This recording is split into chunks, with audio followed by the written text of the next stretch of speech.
No, they haven't been trying because they asked the wrong question. And again, I would urge everyone to go read this thing about Clark Kerr. It was really amazing. I have let me see, I have still like 8 questions, and why not, and I would like to allow other panelists also to say something. So let me read them, get them say something, and then maybe we need it. Is in trying to control the price of education the wrong approach because it leads to an inefficient outcome and helps even those who don't need it? Can anyone address the issue of affirmative action or lack thereof and its relationship to saving, transforming public education?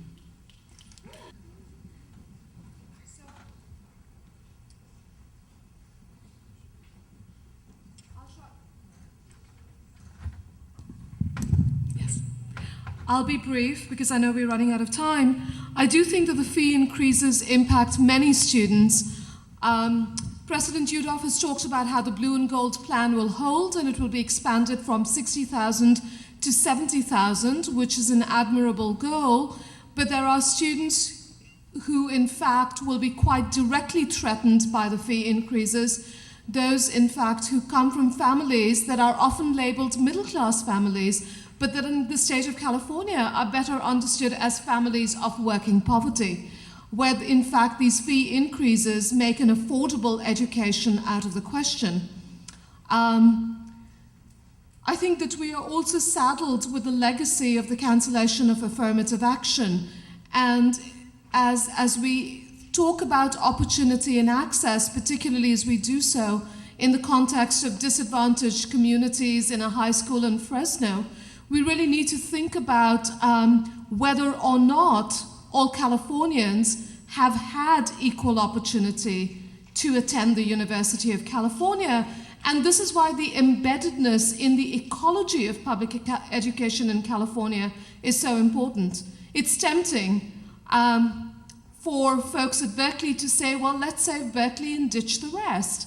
Or it's tempting for the UC system to say, well, we're a world-class university system. We don't have to worry about the CSUs and the community colleges. And yet it is precisely that ecology that makes possible access and opportunity in California. So we need to think, in fact, about these issues in relation to the long-term strategies of transforming this place and keeping opportunity on the agenda, and doing so in explicit racialized and class terms, something that we have not necessarily been doing as we have mobilized. And in that sense, I think thinking about ourselves as students of color may be an opportunity. I've really hesitated to use this term because I don't want to imply that we're in a post-racial world.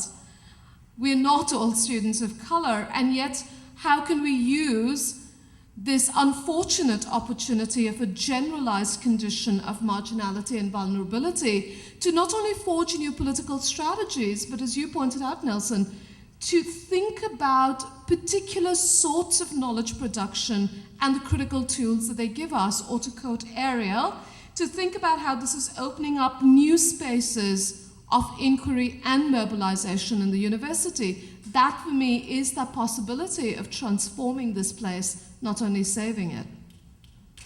Thank you. Ariel.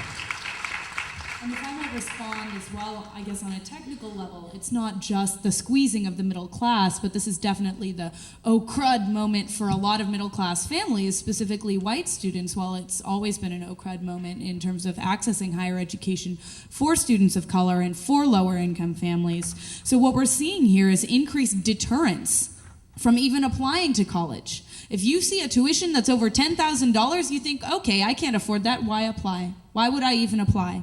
And so, and with that comes an increased reliance on Cal grants. And as I said, as of 2 weeks ago, there were still students who had not received their Cal grants because the state cut all of the funding for the state office that was supposed to distribute them. So if no one's around to distribute the Cal grants, no students are going to get them, and this is just one further step towards why this blue and gold plan isn't going to work. It's kind of like throwing the students a bone. Oh, you say people aren't going to leave the University of California? Well, we'll expand it a little bit more, just a little bit more, and it encompasses 800 more students. So, congratulations to the 800, but there are a lot more who are being squeezed, and if those 800 don't get their Cal Grants payments on time, I don't think we'll see them on this campus. I was just going to address the point about young people being active and why it's so important that all of you are active in this political system. Because I grew up at a time where it was rather extraordinary and unbelievable that an African American could be president of the United States. But many of you and people who are in your peer group didn't accept that premise. They didn't accept that argument or the charge of that mission per se. You said that yes, somebody who is African American could be president. And by participating in that process, by getting involved, by getting your voice heard, you made not just a difference, but you really swung the election. And I think by getting involved, whether you get involved in our close the loophole effort, the majority rule effort, or the oil extraction tax effort, I think it's so important, if you believe in what you're doing, that you do join these efforts. Because there is a direct relationship between what we're doing and getting money for higher ed. When I was graduating almost 20 years ago, that same argument came up. Hey, we're going to raise your fees so that the people who can pay more, and that everybody else can pay less. Well, our fees doubled at that point. It seems rather small, about $1,500 to about $2,500. And I don't think anybody, even after Cal Grants, even after all the grant money, is paying even close to that level today. So really, logically, it's a nice argument, but it's not working out that way.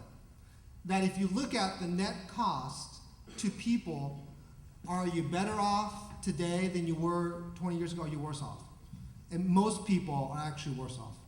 So I think it sounds nice, but I wouldn't necessarily buy it. And I guess just one more comment on that is that the university announced that it will be increasing its enrollment of international and out-of-state students. And so it's important that in this movement that there's not a backlash against those students. They're here to learn just as in-state Californians are, and they have a right to a public education too.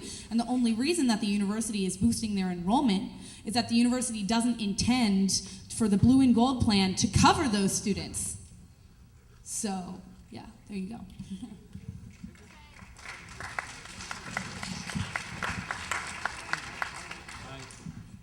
Chime in on one quick thing.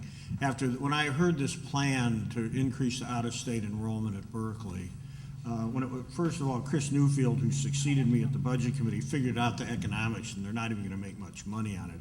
But you wouldn't know it to look at me, but I'm a hardcore backpacker, and I was up in the middle of nowhere in the Sierras, and I bumped into a professor from Harvard.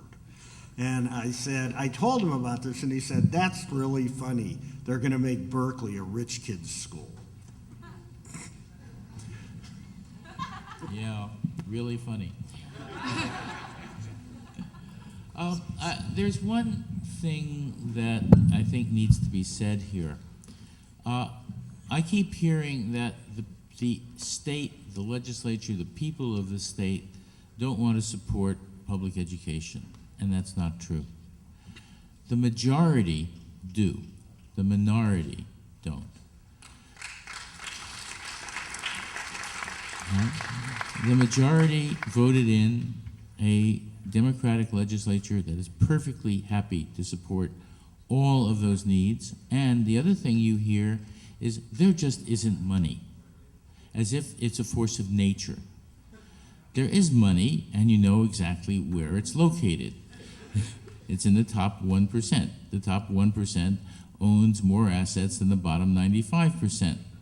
This is the 7th richest economy in the world. There's plenty of money, and we need a majority to know how to raise it and spend it. Thank you. Elisa.